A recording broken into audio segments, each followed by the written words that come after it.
In essence, Ron Engineering was the first case that advanced the idea that there are individual contracts that are formed between each individual bidder and the bid calling authority, which in most cases is the owner.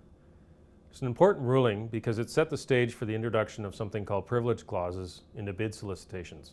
This all occurred right around 1981. The privilege clause, often reading something like this: the owner reserves the right to award the contract to any bidder and not necessarily the lowest bidder, or for that matter, any bidder at all. Or the owner at its sole discretion may, and I use that word may, declare a bid informal for irregularities or misinformation. The word may always leads us to imagine that there might not be a fair play involved when awarding the contract. At the very least, it evokes insecurity in the process. The Supreme Court decision in 1981 was designed to create a level of fairness in the process to prevent owners from doing just what the word may infers. In the end, owners, general contractors, and subcontractors will never agree to a completely fair system.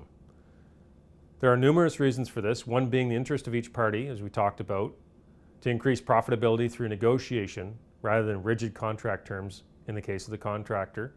The other is that an owner, in most cases, will want to have the maximum value for the minimum price. With those factors at odds with each other, and considering the high risk associated with the construction process, there will be a constant stress on the system. The Canadian Construction Association for years has been dealing with Ron Engineering, since 1981 obviously, and the resulting use of the privilege clause that really does not negate the basic obligations of treating all bidders fairly. And have gone on record to recommend to owners and contractors and bidders alike, architects and engineers who are preparing the award recommendations to the owners post-bid closing. CCA recommends that the award of the contract go to the lowest compliant bidder. If the contractors have been pre-qualified, the pre-qualification criteria should not be applied a second time. This makes sense when you go to select the successful bidder. If you've pre-qualified, then why would you re-qualify? If there's been no pre-qualification process at all, then the element of fairness is at a much higher risk. General contractors and subcontractors should always be leery of projects that do not have a pre-qualification process in place.